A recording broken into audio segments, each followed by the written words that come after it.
Vamos a hablar de la Eucaristía.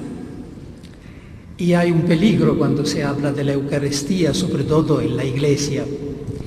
Y es de hablar de la Eucaristía como si fuera un ausente, como si hablásemos de un ausente, mientras que estamos hablando, vamos a hablar de alguien que está presente, porque este es el primer acto de fe que tenemos que hacer. Estamos frente a la persona de quien vamos a hablar y Él nos mira. Entonces, un acto de fe en la presencia real de Jesús en la Eucaristía es el presupuesto para escuchar algo serio sobre la Eucaristía. El modo más simple y directo para ilustrar el misterio eucarístico es de comprender la misa, en la que es celebrado y vivido. Por tanto, seguiremos este camino. Como decía el párroco, en la antigüedad cristiana existía un tipo de catequesis especial llamada catequesis mistagógica. A diferencia de la catequesis ordinaria, era impartida después, no antes del bautismo, por el obispo mismo y no por subalternos. Su objetivo, como dice el nombre, era introducir a los fieles en las profundidades del misterio. Mistagógica significa introducir en el misterio. Era el momento en que se revelaban a los neófitas los misterios más sagrados que se habían tenido escondidos hasta ese momento, en razón de la disciplina del arcano, para evitar toda profanación posible. La Eucaristía era el centro y el corazón de la catequesis mistagógica. Basta leer las catequesis mistagógicas de San Cirilo de Jerusalén, por ejemplo, para darse cuenta de la solemnidad y del clima espiritual muy intenso que se respiraban en dichos momentos. Quería renovar, al menos en parte, esta tarde, esa experiencia que no hemos tenido nosotros. Para nosotros la Eucaristía no es algo nuevo a descubrir, es algo antiguo y familiar, a veces demasiado familiar. Y precisamente por esto quizá necesita de ser rescatada de la costumbre. Uno de los fines que Juan Pablo II en su carta apostólica asignaba al año eucarístico, en 2004, era de resucitar o despertar el estupor eucarístico. Es decir, la capacidad de asombrarse nuevamente cada vez ante la enormidad. Este es un término que el poeta Paul Claudel emplea para la Eucaristía. La Eucaristía es una enormidad, en un sentido positivo, es decir, algo que va más allá de todas las normas y los pensamientos. La misa está compuesta de 3 momentos esenciales: la liturgia de la palabra, la liturgia eucarística y la comunión.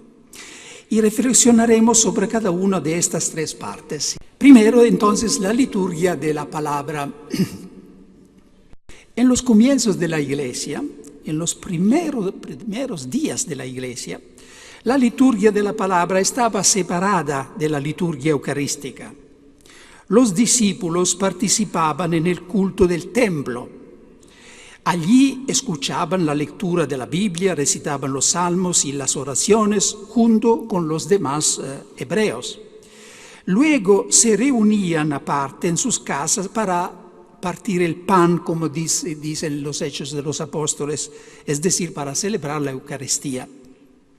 Muy pronto esta praxis se hizo imposible, tanto por la hostilidad respecto de ellos, de los cristianos, por parte de la comunidad hebrea, como porque la Escritura, la palabra de Dios, había adquirido un sentido nuevo para los cristianos, un sentido cristológico. Todo se refería, estaba interpretado en relación a Cristo. Fue así como la escucha de la Escritura se trasladó del templo o de la sinagoga a los lugares del culto cristiano, convirtiéndose en la actual liturgia de la palabra que precede a la plegaria eucarística, que es una parte esencial de la misa. No sé, en España, pero en Italia, antes del concilio, se pensaba que si uno llega a la misa después de la homilía, la misa es buena todavía, ¿no? No es así. Una misa sin la liturgia de la palabra es una misa incompleta. Escuchadas en la liturgia, las lecturas bíblicas adquieren un sentido nuevo y más fuerte que cuando son leídas en otros contextos. No tiene tanto el objetivo de conocer mejor la Biblia como cuando se lee la Biblia en su casa o en una escuela bíblica. Más tiene el papel de reconocer, de prepararnos a reconocer a quién se hace presente en la fracción del pan, de iluminar cada vez un aspecto particular del misterio eucarístico que se va a recibir. Esto es lo que se ve en el episodio de los 2 discípulos de Emaús. Escuchando la explicación de la Escritura, el corazón de los discípulos comenzó a ablandarse, de modo que luego fueron capaces de reconocerlo en la fracción del pan. En la misa, las palabras y los episodios de la Biblia no son solamente narrados, sino revividos. La memoria se hace realidad y presencia. Lo que sucedió en aquel tiempo tiene lugar en este tiempo. Hoy, odie, como le gusta expresarse a la liturgia. Nosotros no solo somos oyentes de la palabra en la misa, sino que interlocutores y actores en ella. A nosotros allí presentes se nos dirige la palabra. Somos llamados a asumir el puesto de los personajes evocados. Algunos ejemplos ayudarán a entender qué quiero decir. Supongamos que en la primera lectura se lee un día el episodio de Dios que habla Moisés desde la zarza ardiente. Bien, en la misa nosotros estamos ante la verdadera zarza ardiente. De Isaías se lee otro día que recibe en los labios el carbón ardiente que le purifica para la misión. Y nosotros vamos a recibir en la Eucaristía en los labios el verdadero carbón ardiente, el que ha venido a traer fuego a la tierra, el Espíritu. Otra lectura, otro día, Ezequiel es invitado a comer el rollo. Toma este rollo, come, llena tu estómago de ello. Y nosotros en la Eucaristía, cuando se escucha este episodio de la Eucaristía, tiene un sentido nuevo. Tú tienes que darte cuenta que estás a punto de recibir el rollo, de comer el rollo. El rollo que ahora es la palabra misma esencial que se ha hecho carne y se ha hecho pan. La cosa se hace todavía más clara en el momento en que del Antiguo Testamento pasamos al Nuevo. La mujer que sufría hemorragias, os recordáis en el Evangelio, esta mujer estaba segura de que sería curada si lograba tocar el borde del manto de Jesús. ¿Y qué decir de nosotros que vamos a tocar mucho más que el borde de su manto? Escuchaba yo una vez en el Evangelio, durante una misa, el episodio de Zaqueo, y fui impresionado por la actualidad. Yo era Zaqueo. A mí se dirigían las palabras de Jesús: hoy debo alojarme en tu casa. Imagínate escuchar esta palabra como dirigidas a ti cuando estás a punto de recibir adquieren un sentido todo nuevo. Ahora yo quiero alojarme en tu casa. Y después de haber recibido la comunión, se podía decir con toda verdad de mí mismo, ha ido a alocarse a casa de un pecador. Y decía a Jesús: Señor, te has vuelto a la casa de un pobre pecador. Hoy, en la misa de hoy, segundo domingo de Cuaresma, hay el episodio de la transfiguración. También este episodio, leído, escuchado en la misa, se vuelve algo presente, no es simplemente el recuerdo de algo que pasó en el monte Tabor un día, porque en la misa Jesús se transfigura. Esta hostia blanca es el Jesús transfigurado. Los 3 discípulos que están allí muy contentos, que quieren hacer 3 tiendas, somos nosotros invitados a la misa. Que se ve, ¿no? Esta poder que tiene la Eucaristía de transformar la palabra de una narración en una representación. No solo los hechos, sino también las palabras del Evangelio escuchadas en la misa adquieren un sentido nuevo y más fuerte. Las palabras de las enseñanzas de Jesús. Un día de verano me encontraba celebrando la misa en un pequeño convento, monasterio de clausura. Como texto evangélico teníamos Mateo 12. No olvidaré nunca la impresión que me hicieron las palabras de Jesús. Aquí ahora hay uno que es más que Jonás. Aquí ahora hay uno que es más que Salomón. Yo entendía que aquellos 2 adverbios, ahora y aquí, significaba verdaderamente ahora y aquí, en este lugar, en este monasterio, no solamente hace 2000 años. Era Jesús resucitado y vivo que decía a nosotros: ¿no os dais cuenta que frente a vosotros hay alguien más que Salomón, más que Jonás? Tuve un escalofrío que me sacudió de mi sopor, de mi distracción. Ahí, delante de mí, había portando uno que era más que Jonás, más que Salomón, más que Abraham, más que Moisés. Estaba el Hijo de Dios, vivo y verdadero. Desde este día de verano, esas palabras se me han hecho queridas y familiares de modo nuevo. A menudo en la misa, en el momento en que hago la genuflexión y me levanto tras la consagración, me viene a repetir a mi interior: aquí, ahora, hay uno que es más de Salomón. Aquí, ahora, hay uno que es más que Jonás. Pasamos al segundo momento, que es la liturgia eucarística, con en el centro la consagración. Jesús, después de haber partido el pan y mientras lo daba a sus discípulos, dijo: tomad, comed, este es mi cuerpo que es entregado por vosotros.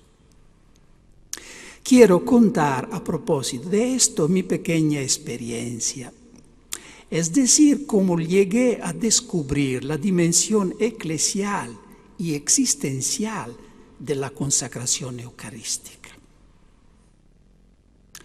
Desde mi ordenación, que tuvo lugar hace muchos años, en 1958, yo vivía de este modo el momento de la consagración en la Santa Misa.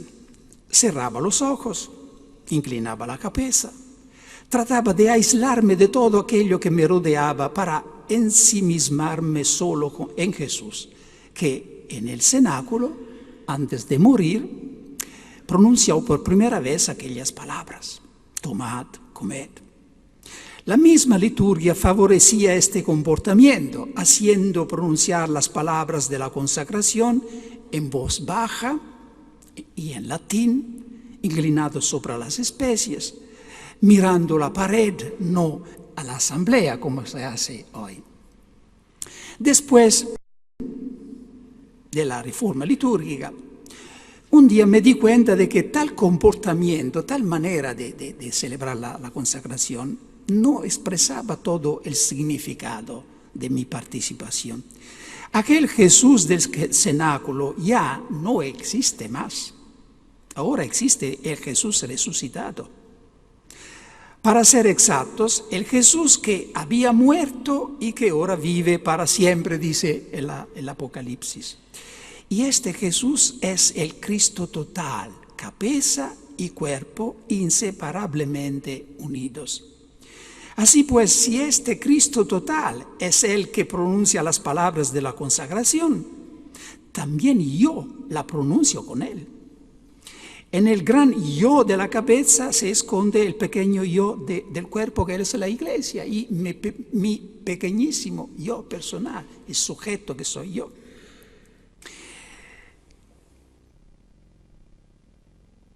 Y también yo tenía que unirme a Jesús y decir a la gente, mirándola a la gente: hermanos y hermanas, tomad y comed, este es mi cuerpo que quiero entregar por vosotros. Es decir, que mientras como sacerdote ordenado yo entendía consagrar el pan y hablar in persona Christi, como se dice en teología, también como persona, como sujeto, como individuo, yo tenía que unirme a Jesús y decir a la gente lo que dice Jesús: tomad, comed, este es mi cuerpo.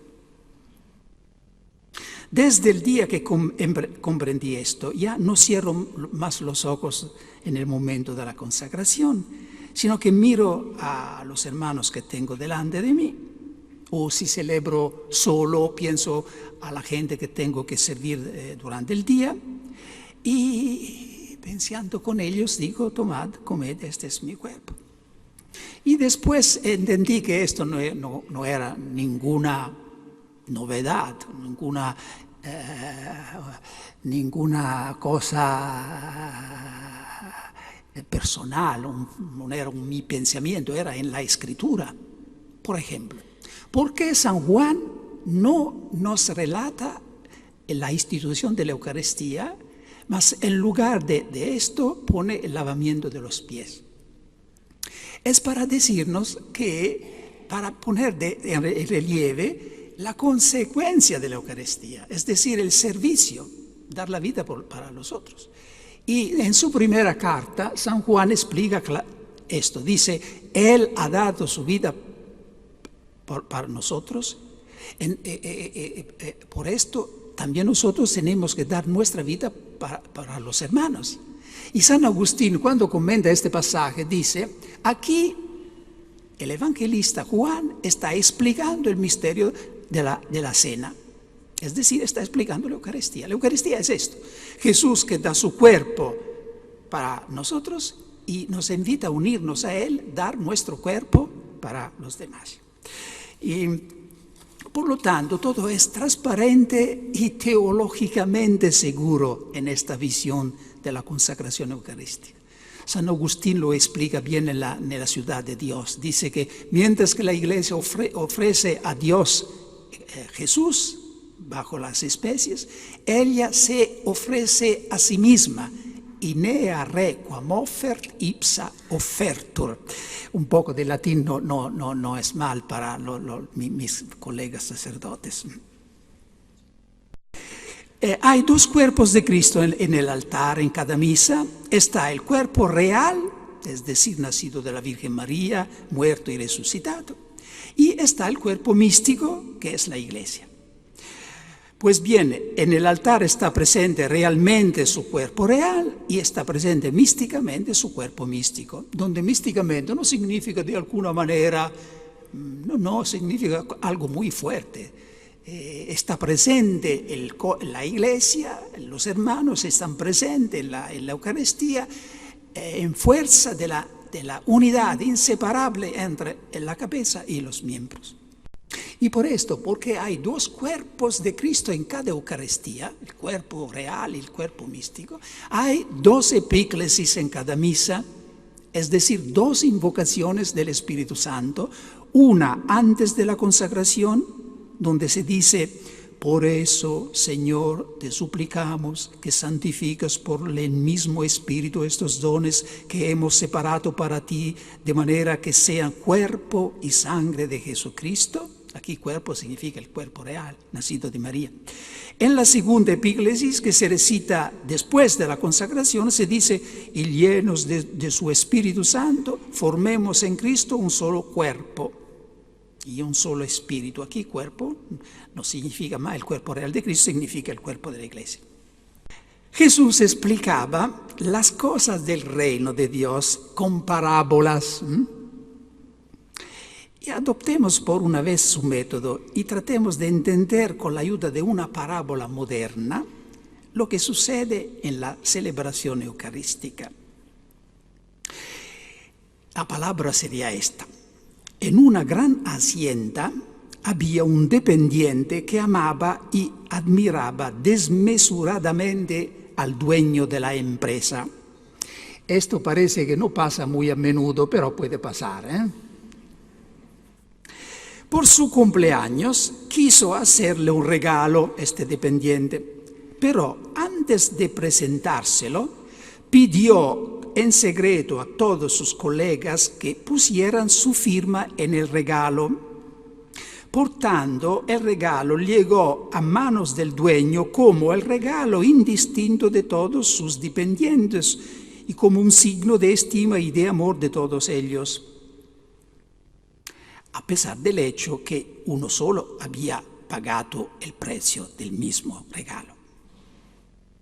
¿No es exactamente lo que sucede en el sacrificio eucarístico? Jesús admira y ama ilimitadamente al Padre Celestial, al gran dueño de todo el universo. Quiere hacerle cada día hasta el fin del mundo el regalo más precioso que se pueda pensar, el de su misma vida.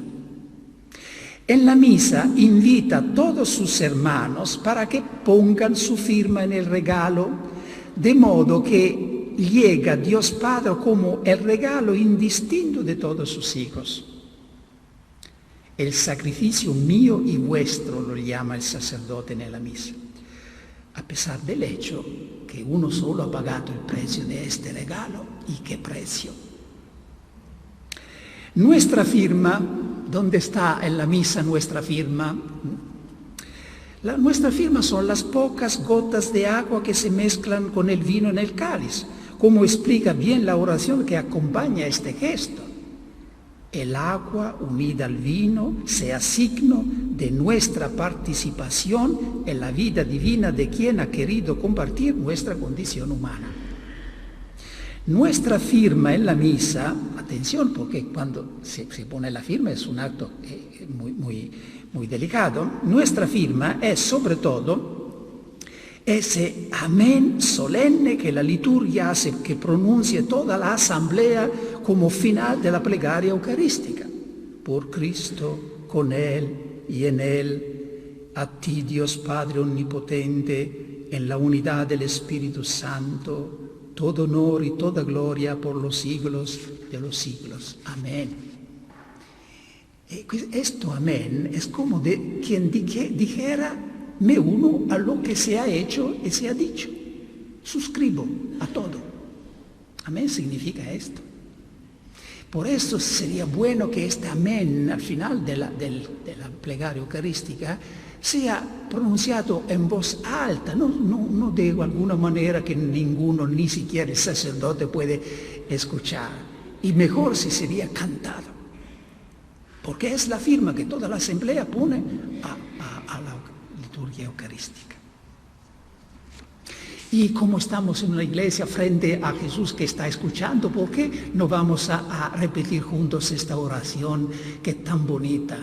Entonces, si aceptáis, repetid después de mí, frase tras frase.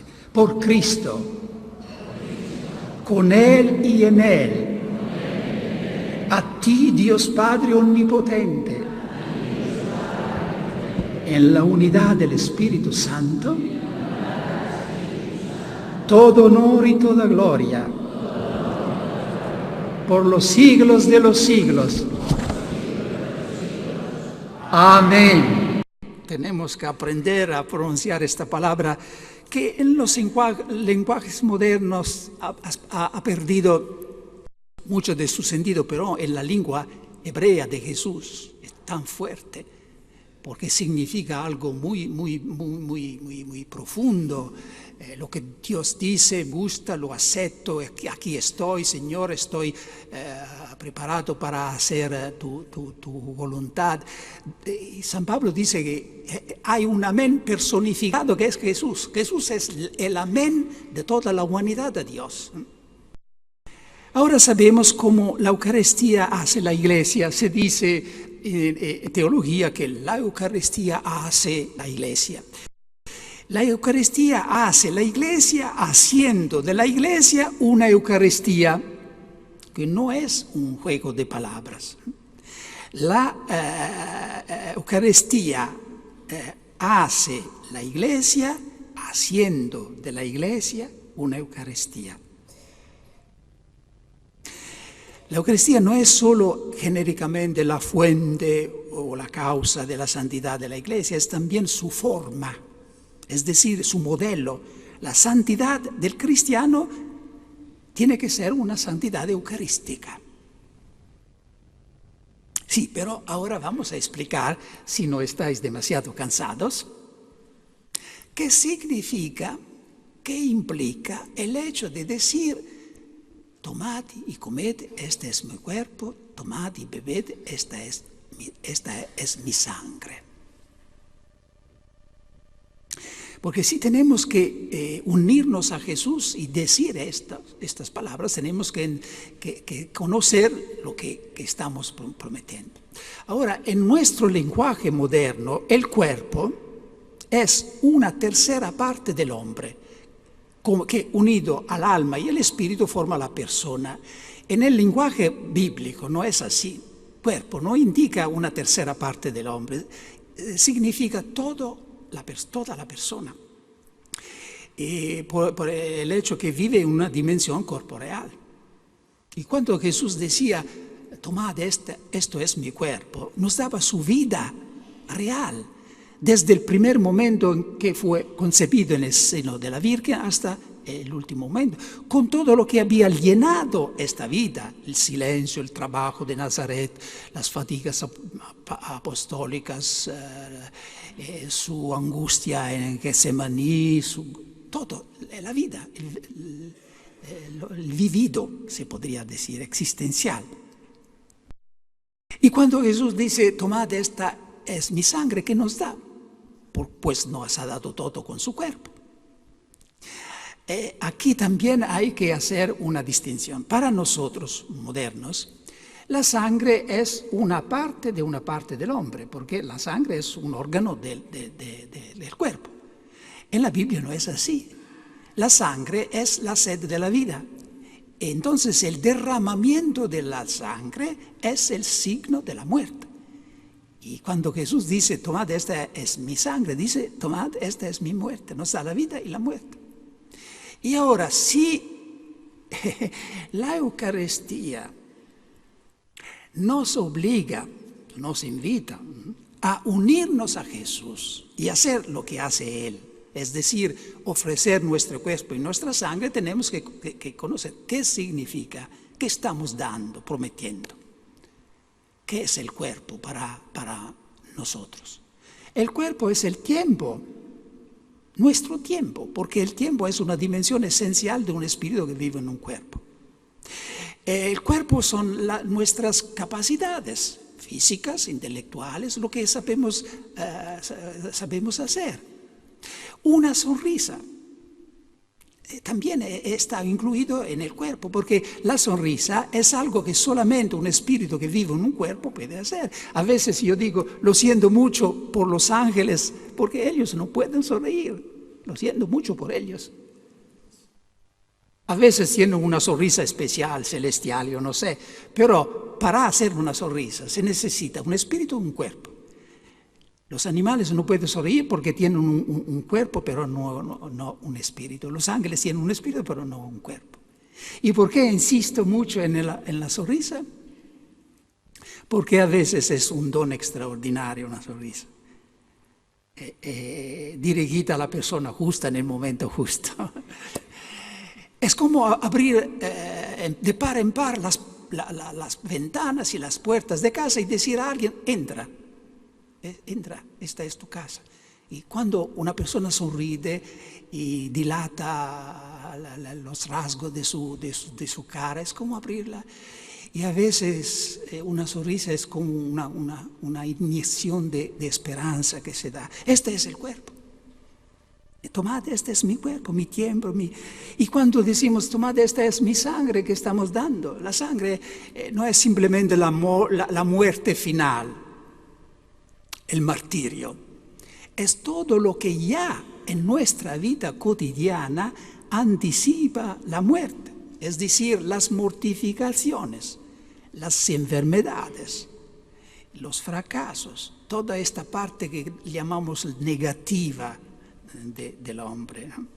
Todo esto, gracias a la Eucaristía, se vuelve materia de Eucaristía.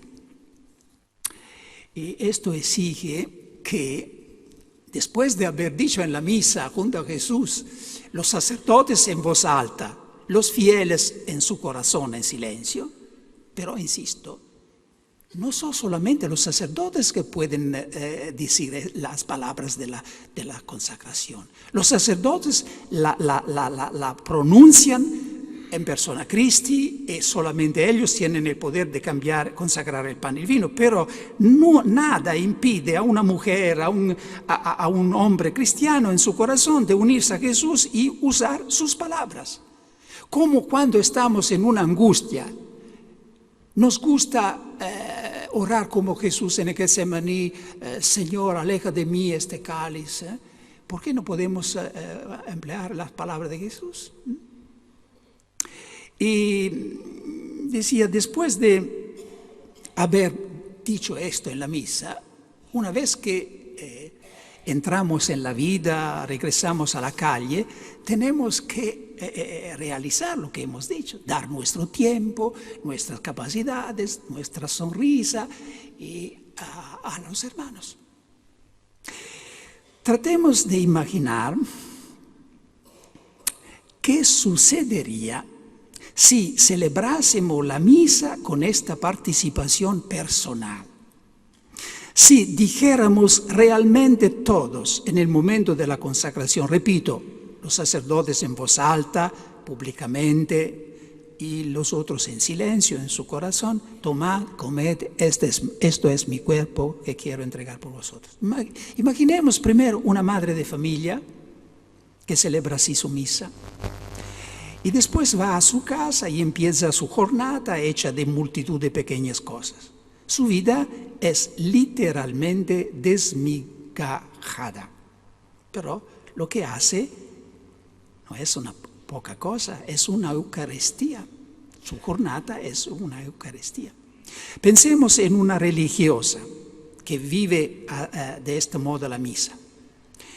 Después también ella se va a su trabajo cotidiano, los enfermos, los niños, los ancianos. Su vida puede parecer fragmentada en miles de cosas que llegada la noche no dejan ningún rastro en la historia. Una jornada aparentemente perdida y sin embargo es Eucaristía. Imaginemos un sacerdote, un párroco, un obispo que celebra así su misa, diciendo a la gente, tomad y comed, este es mi cuerpo, tomad y bebed, esta es mi sangre. También él después se va, ora, predica, confiesa, recibe a la gente y visita a los enfermos. También su jornada es una Eucaristía. La Eucaristía no es simplemente el misterio que se celebra una media hora a la mañana. Esta es la inauguración de una Eucaristía más larga que tiene que ocupar toda la vida. Hacer de su vida una ofrenda, hacer de su vida un servicio, porque es la única manera de salvar su vida. Hacer de nuestra vida el servicio, un servicio a los demás, es la única manera de salvar su vida. Solo permanece lo que se ofrece. Un gran maestro de espíritu francés decía, por la mañana, en este tiempo la misa se celebraba solamente en la mañana, por la mañana yo soy el sacerdote y él, Jesús, es la víctima. A lo largo de la jornada, él, Jesús, es el sacerdote y yo soy la víctima. Como se ve, es toda una misa. Y los jóvenes, ¿qué podemos decir a los jóvenes en relación a la Eucaristía? Basta que pensemos una cosa. ¿Qué quiere el mundo de los jóvenes y de las chicas hoy? El cuerpo. Nada más que el cuerpo. Y sobre todo hasta que el cuerpo sea joven, atractivo, sano. El cuerpo en la mentalidad del mundo es esencialmente un instrumento de placer y de goce. Algo que vender, exprimir mientras se es joven y tirar cuando no sirve más. Especialmente el cuerpo de la mujer se ha convertido en mercancía de consumo en nuestra cultura. Pensemos en el uso que de él se hace en el mundo del espectáculo, en cierta publicidad, en los periódicos, televisiones, internet. Enseñemos a decir a los jóvenes y chicas cristianas, en el momento de la consagración, tomad, comed. Este es mi cuerpo que se entrega por vosotros. Así se consagra el cuerpo, se convierte en algo sagrado. Ya no se puede dar en alimento a la concupiscencia propia y ajena. Ya no se puede vender porque se ha entregado. Se ha hecho Eucaristía con Cristo. El apóstol Pablo escribía a los primeros cristianos: el cuerpo no es para la fornicación, sino para el Señor. Glorificad pues a Dios con vuestro cuerpo. Esta es la primera carta a los Corintios. Glorifica a Dios con el propio cuerpo, el célibe y la virgen, el religioso, que lo consagra a un amor indiviso a Cristo en favor de los hermanos. Glorifica pero también a Dios con el propio cuerpo, quien se casa, haciendo de él un don de amor para la alegría del cónyuge y para la transmisión de la vida. El cuerpo es algo sagrado. Pero el cuerpo no es solo sexualidad. Decir esto es mi cuerpo significa para un joven y una jovencita decir también esta es mi juventud, mis ganas de vivir, mi entusiasmo, mi alegría, mi esperanza. Todo ello cosas de las que quiero hacer un don también para vosotros. Un joven y una joven con estos sentimientos de hacer de su juventud un don puede ser en una comunidad cristiana, a empezar por su familia, una luz, un sol.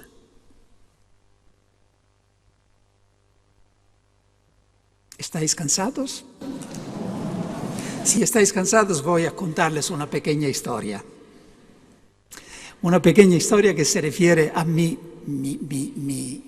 relación con Juan Pablo II.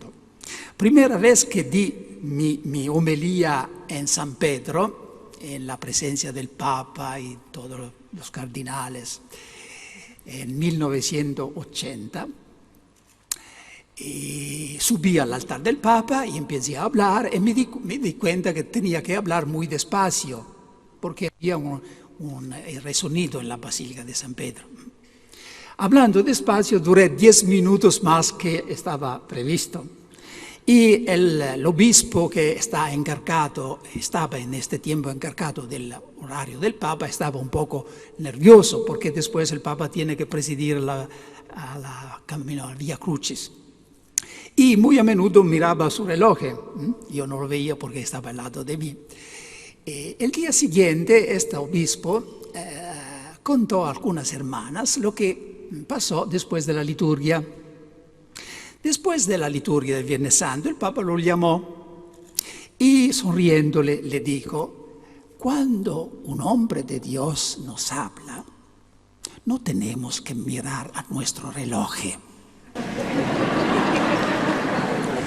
Yo no soy un hombre de Dios, por supuesto, el Papa en esto se ha equivocado, pero yo veo que estáis imitando al Papa, ninguno ha mirado su reloj. Y tenemos todavía una pequeña parte, porque hay un tercer momento en la misa, ¿eh? Después de la liturgia de la palabra y de la consagración que llega la comunión. Un filósofo ateo dijo: el hombre es lo que come, Feuerbach, queriendo decir con ello que en el hombre no existe una diferencia calitativa entre materia y espíritu, sino que todo en él se reduce al componente orgánico y material. Y con ello, sin quererlo, se ha vuelto a dar una vez más el hecho de que un ateo ha dado la mejor formulación de un misterio cristiano. Gracias a la Eucaristía, el cristiano es verdaderamente lo que come. Hace ya mucho tiempo, escribía San León Magno: nuestra participación en el cuerpo y sangre de Cristo no tiende a otra cosa que a convertirnos en aquello que comemos. Pero escuchemos lo que dice a propósito de el mismo Jesús, del Evangelio de Juan, capítulo 6. Lo mismo que el Padre que vive me ha enviado y yo vivo por el Padre, también el que me coma vivirá por mí. Este adverbio por mí tiene un sentido muy profundo. Significa vivirá por la vida que llega de mí, gracias a la vida que recibe de mí, y significa también vivirá por mi gloria, un sentido de proveniencia y de destinación.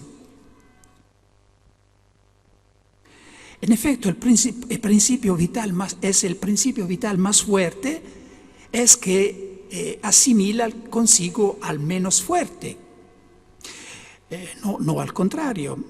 El vegetal es el que asimila al mineral. Es el animal el que asimila al vegetal y al mineral, no al contrario. Cuando trasladamos este principio a la relación entre nosotros y Jesús, el principio vital más fuerte es Él, no nosotros. Entonces, aquí hay algo muy diferente. En la comida normal es el que come, asimila la comida. Aquí es el contrario, la comida asimila así el que la come. Estos son ejemplos clásicos, se repiten. En cambio, quería insistir en otro aspecto de la comunión eucarística. La carta a los Efesios dice que el matrimonio humano es un símbolo de la unión entre Cristo y la Iglesia. Ahora bien, según San Pablo, la consecuencia o la ley del matrimonio es que el cuerpo del marido llega a ser de la esposa y viceversa, el cuerpo de la esposa llega a ser del marido.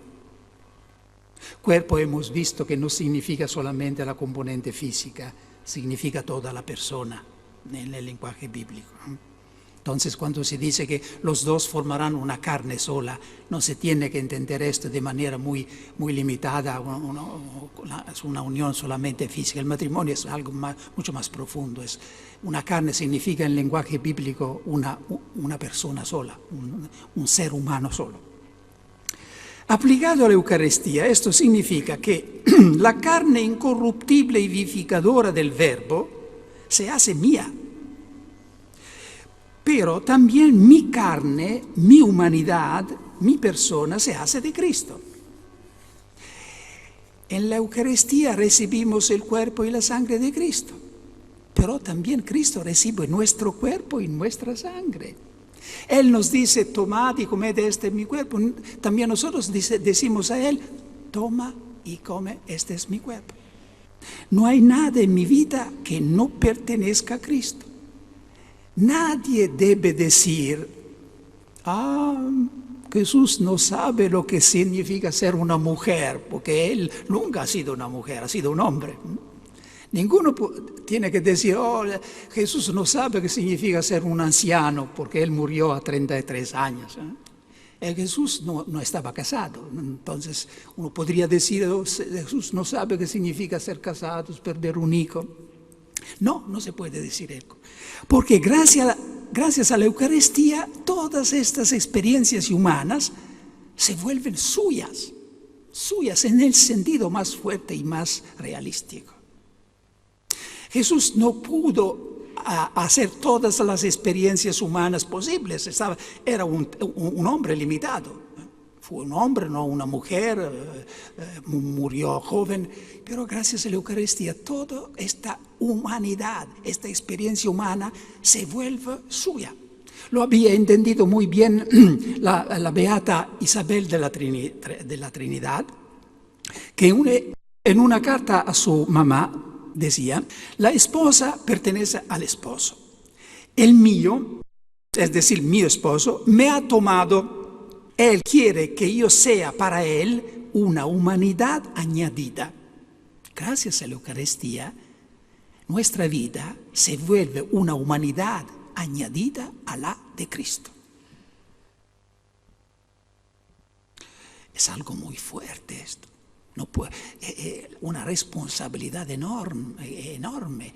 Es decir, que mis ojos se vuelven los ojos de Cristo. No puedo yo entrar por mis ojos todo lo que ofende a Jesús. En el rito de la misa anterior a la reforma litúrgica, os recordáis, antes de iniciar el ofertorio, el sacerdote se dirigía al pueblo y decía, Dominus vobiscum, el Señor esté con vosotros, antes del ofertorio. Y escuchad lo que el poeta francés Claudel leía en este momento, cuando el sacerdote se volcaba y decía, antes de hacer el ofertorio, el Señor esté con vosotros. Y así interpreta el sentido de este saludo. El Señor esté con vosotros, hermanos. Hermanos, ¿me oís? Mi pequeña Grey no es solo la patena, no es solo el cáliz con el vino. Eres tú toda entera, mi pequeña Grey, lo que yo querría tener y levantar entre mis manos. Ahora se te presenta el plato para la ofrenda. ¿No tienes otra cosa que esa mísera moneda para poner en él? ¿No tienes otra cosa que abrir que tu monedero? ¿No hay aquí nadie que sufre? ¿No hay afligidos entre vosotros? Siempre es lo que el poeta veía en esta mirada del sacerdote. ¿Ninguna madre que haya perdido el hijo? ¿Ningún fracasado sin culpa propia? ¿Ninguna chica abandonada por el novio porque el hermano le ha devorado la dote? ¿Ningún enfermo al que el médico haya diagnosticado y que sabe que ya no tiene esperanza? ¿Por qué, pues, sustraer a Dios lo que le pertenece y es suyo? Vuestras lágrimas y vuestra fe, vuestra sangre con la suya en el cáliz, junto con el vino y el agua, esta es la materia de su sacrificio, la vida. Esto es lo que rescata al mundo con él. Esto es aquello de lo que tiene sed y hambre. Estas lágrimas como monedas arrojadas en el agua, Dios mío, tanto sufrimiento desperdiciado. Tened piedad de él, hermanos, que solo tuvo 33 años para sufrir.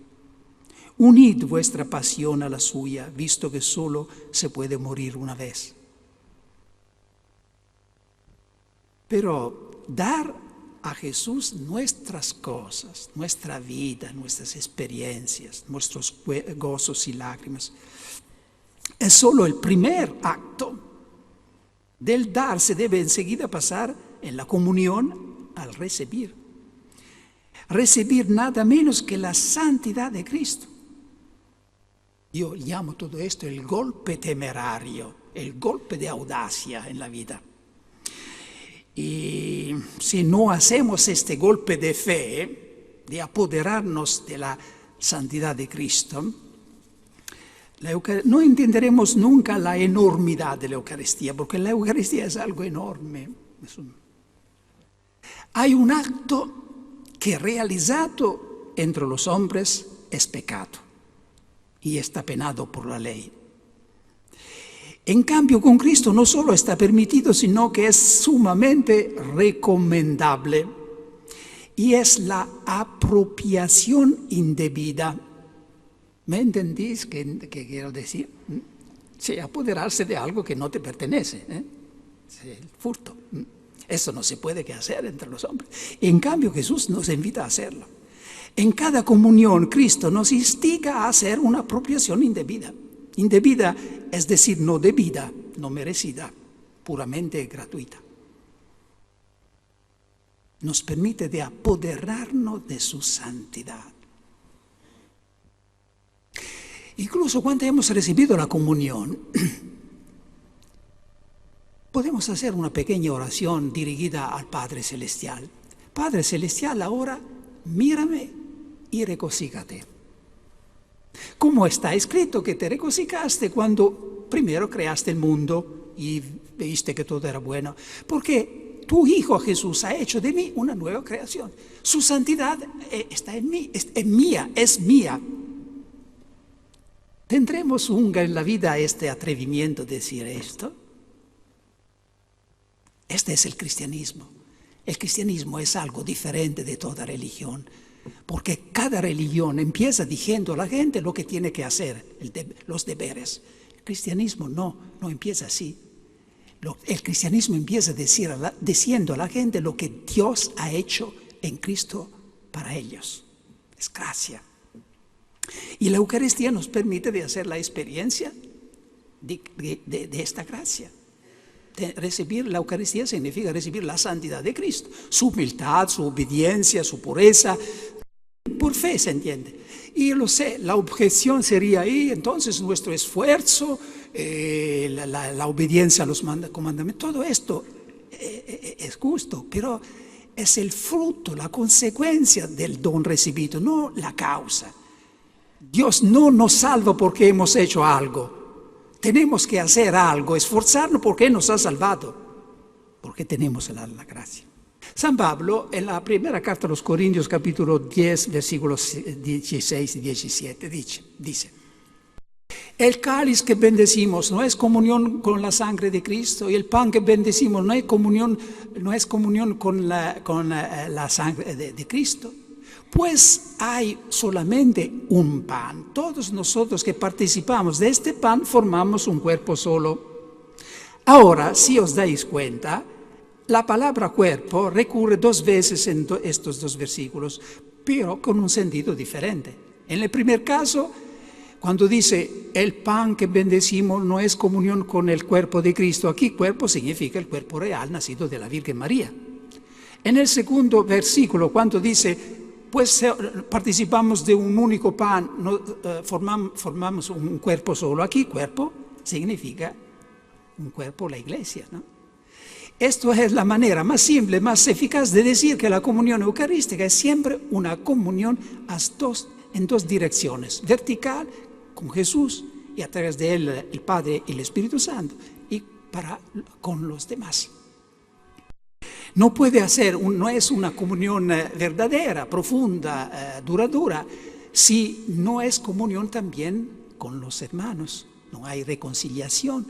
Nos recordamos lo que dice Jesús: si estás a punto de hacer tu ofrenda y allí te recuerdas que hay algo entre ti y un hermano, vete primero, reconcíliate y después ven. San Agustín decía en un discurso, supongamos que te acercas de la comunión, pero has ofendido a un hermano, no te has reconciliado con él, no tiene ninguna intención de reconciliarte y tú vas a recibir la comunión. Y estáis llenos de fervor en prepararte a la comunión. Yo te digo, ¿a quién te asemejas? Tú te asemejas a un hombre que ve llegar desde lejos un amigo que no ha visto después de años. Y lleno de gozo corre a su encuentro, se levanta en la punta de los pies para besarlo en la frente y abrazarlo. Pero mientras que hace esto, no se da cuenta que él está pisoteando, se dice en castellano, pisoteando los pies con zapatos clavados. Porque los pies de Jesús son las hermanas, especialmente los pobres, marginalizados, los que sufren, los que entienden, todos esos que Jesús quería de manera tan especial. El que ha dicho sobre el pan, este es mi cuerpo, ha dicho esto también del hermano. Cuando ha dicho, lo habéis hecho a mí, es como decir, era yo. Yo me recuerdo siempre, estaba predicando en un país muy pobre del tercer mundo y veía en las calles niños pobres con vestidos muy sucios que estaban buscando algo que comer. Y a un cierto momento me parecía que como Jesús que me repetía, mira, este es mi cuerpo. Mira, estos niños, es mi cuerpo. Ya el aliento cortado, porque me daba cuenta que era verdad. Y ahora, hermanos, sabemos qué significa decir, cuando recibimos la comunión, decir amén. El cuerpo de Cristo. Amén. Es una responsabilidad enorme también, porque significa yo acepto, sí, el cuerpo del Hijo de Dios, pero acepto, amén, digo sí, digo ya, también al hermano que no me gusta, al hermano que me ha ofendido, a mi enemigo, al pobre. Que el Señor, que el Espíritu de Jesús nos ayude a vivir la Eucaristía, sino cada vez de esta manera tan completa, al menos en cada Eucaristía realizar un pensamiento de lo que hemos escuchado. Por esto el Señor no quiso darnos la Eucaristía una vez en la vida y solamente, ¿no? Y nos permite de celebrar la Eucaristía cada día, porque sabía que en una vez solamente no podíamos recibir todo lo que hay en la Eucaristía. Por esto se celebra cada día, de manera que cada día podemos alimentarnos de alguna riqueza de este misterio enorme, de esta enormidad que es la Eucaristía.